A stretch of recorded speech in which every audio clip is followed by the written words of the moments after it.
Bonjour à tous, bienvenue dans cette première vidéo d'une série dans laquelle je vais réaliser des plans et ensuite créer une planche à langer toute simple pour ma sœur, en bois, en MDF. Euh, je vais commencer dans cette première vidéo par donner quelques petites généralités sur les logiciels que j'utilise, leur fonctionnement de manière très grossière. Je continuerai à donner des pistes pendant que je l'utilise, et également sous SketchUp, donc réaliser le plan de l'endroit et du petit meuble sur lequel va se poser la planche à langer pour avoir une référence pendant que je travaille. Alors, la pièce dans laquelle ma sœur va installer ça est avec un coin coupé dû à une cheminée qui passe par là. Du coup, je vais commencer par réaliser cette pièce. Alors, avant de commencer, comme je vous l'ai dit, quelques instructions sur SketchUp. SketchUp est un logiciel gratuit proposé par Google qui permet de réaliser des modélisations en 3D. J'utilise la version 15.3, qui n'est pas la dernière version, mais qui fait tout ce que je veux, et pourquoi changer quelque chose qui n'est pas cassé, donc je ne change pas. Alors, j'utilise également une souris physique plutôt que mon trackpad, de manière à pouvoir naviguer en utilisant le bouton du milieu de ma souris, soit en appuyant sur Shift comme maintenant pour déplacer le modèle latéralement, soit en appuyant sur le bouton du milieu. Alors ici ça bouge un peu bizarrement parce qu'il n'y a encore aucune forme, mais ça permet d'effectuer des rotations, de se déplacer autour d'un point ou autour d'un élément dans le modèle, de manière assez intuitive. Alors, commençons tout de suite par dessiner grossièrement la pièce. J'appuie sur R pour tracer un rectangle. Ça va être une grande pièce, on va dire voilà, qui fait 4,50 m. Alors je travaille en millimètres, donc 4,50 m ça fait 4500 millimètres. Oui, 4500 donc. Euh, alors j'ai 4500 par, je sais pas moi, 4500, on va faire une pièce carrée par exemple. Les dimensions de la chambre apportent peu dans ce cas-ci, hein. Comme je vous ai dit, la pièce a un coin coupé. Alors ce coin a une dimension bien précise de 76 cm. Donc je vais tracer un rectangle vite fait ici de 76 cm que j'irai placer par après pour avoir exactement la bonne distance. Donc 760 mm par 760 mm. Alors là, il n'a pas l'air carré à cause de la perspective, mais là il est bien carré. Alors cette pièce, je vais double-cliquer dessus, comme ça je sélectionne la surface et les arêtes. Et je vais faire clic droit, Make a Group pour le moment. Je le dégrouperai par après, pour éviter d'avoir à séparer les arêtes, etc. Je vais cliquer sur Q pour rotation, me mettre dans un coin et effectuer une rotation de 45 degrés. Voilà, là en bas ça fait 45 degrés, sinon je peux simplement taper 45, Enter, et ça bouge la forme de la manière dont je veux. Ensuite je vais cliquer sur M pour Move, et aller chercher le coin qui est ici, et aller me le mettre contre l'edge, en essayant de faire en sorte que l'autre côté, l'autre coin soit également dans le coin. De cette manière, je coupe vraiment mon angle en deux. Alors, je peux un peu zoomer avec le bouton de la souris. Je vois que j'ai pas été tout à fait précis. Donc, ce que je vais faire, c'est que je vais simplement aller déplacer ceci. Alors, je vois bien que je suis à un moment sur la ligne rouge. J'appuie sur Shift. Comme ça verrouille le fait que je suis sur la ligne rouge, peu importe où va ma souris. Et je vais me mettre contre la ligne pour dire je suis contraint à l'endroit où j'intersectionne cette ligne.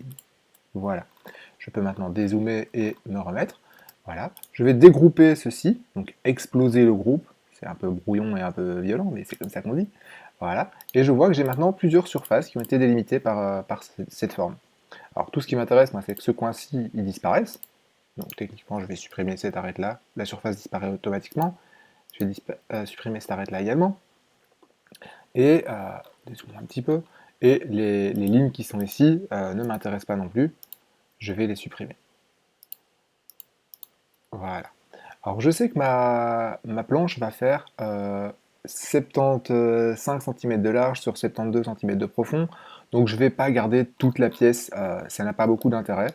Je vais appuyer sur L pour faire une ligne, me mettre environ à ce niveau-ci, et aller tracer sommairement une ligne pour couper ce coin-là. Voilà. Là je vois j'ai de nouveau deux surfaces. Cette surface-ci, je peux la supprimer, donc je supprime les quatre arêtes. Alors je peux si je sélectionne l'entièreté d'une arête ou des petits bouts comme ça, voilà, je peux supprimer beaucoup plus rapidement. Et ceci, donc, je vais le pousser en hauteur pour faire des murs vraiment en 3D et pas simplement une surface au sol. Donc, appuyez sur P pour push-pull et je vais la monter de 1,5 m parce que j'ai pas besoin de beaucoup plus. 150 cm, c'est donc 1500 mm. Paf. Voilà, je vais supprimer les surfaces dont je n'ai pas besoin de nouveau et l'arête ici dont je n'ai pas besoin. Voilà, j'ai mon coin dans lequel je vais aller placer mon meuble, dans lequel je vais ensuite adapter une table allongée. Je vais triple-cliquer, double-clic ça sélectionne la surface et les arêtes, triple-clic sélectionne tout le modèle qui n'est pas encore groupé, clic droit, make a group, comme ça, ceci est un élément. Alors, j'ai une rotation, ce meuble n'est pas dans l'axe de mes axes, justement, donc je vais faire appuyer sur Q, me mettre dans le coin ici inférieur droit, suivre cette ligne-là, et là je suis dans l'axe vert, je tourne autour de l'axe vert, ce qui n'est pas ce qui m'intéresse, moi je veux tourner horizontalement, donc dans l'axe bleu, voilà, et je vais faire 45 degrés également, pour que ça soit dans le bon sens. Ensuite je vais faire Move, et aller déplacer ceci. Alors je peux, en même temps que je déplace et que j'utilise un outil, utiliser le bouton milieu de ma souris pour tourner ou me déplacer. Donc c'est ce que je vais faire ici pour aller me placer à l'origine. Voilà, j'ai donc le cadre dans lequel je vais faire ma planche à repasser qui est là, qui existe. Je vais maintenant créer le meuble en lui-même. Alors le meuble en lui-même, c'est un rectangle que je vais pousser vers le haut également. Alors là, je suis dans le mauvais référencement, à ce que je vois. Donc je vais clic droit, exploser ce groupe-ci, et triple clic. Alors G pour composant, ça permet de faire un composant.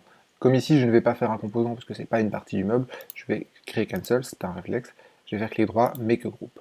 Voilà. Là, je vois que les axes se sont mis dans le bon sens, j'ai plus ce carré qui a été tourné. Les axes internes du groupe, si je double-clique sur le groupe, sont bien les axes vert, bleu et rouge que je connais. Alors, sur ce composant, je vais donc aller créer mon meuble maintenant. Je peux enfin le créer. Voilà.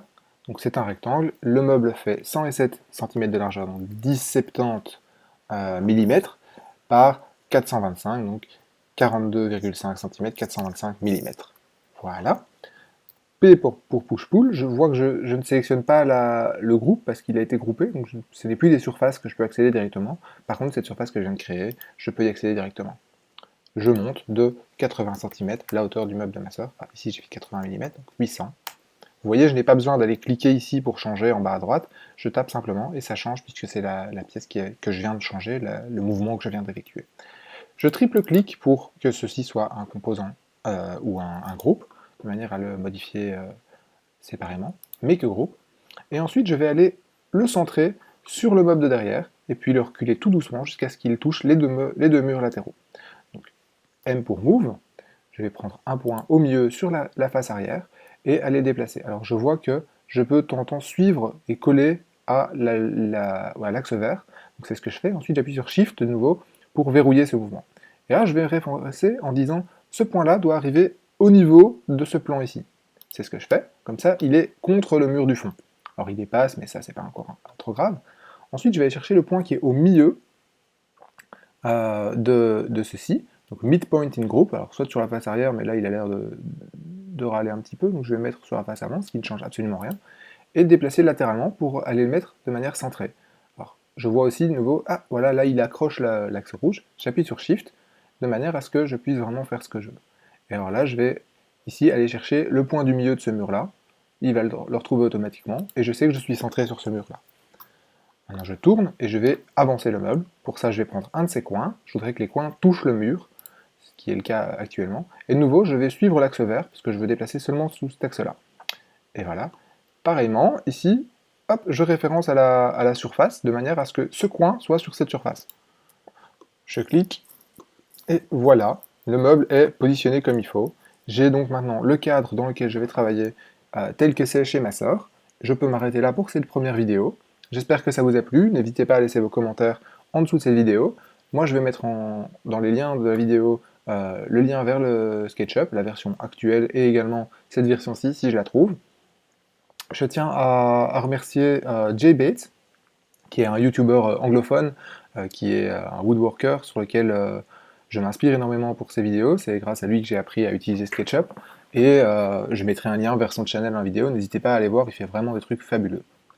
Sur ce, je vous dis à la prochaine fois pour réaliser la planche en elle-même et voir un peu comment on peut jouer avec les textures, tout ça, pour avoir une petite idée du rendu. À bientôt!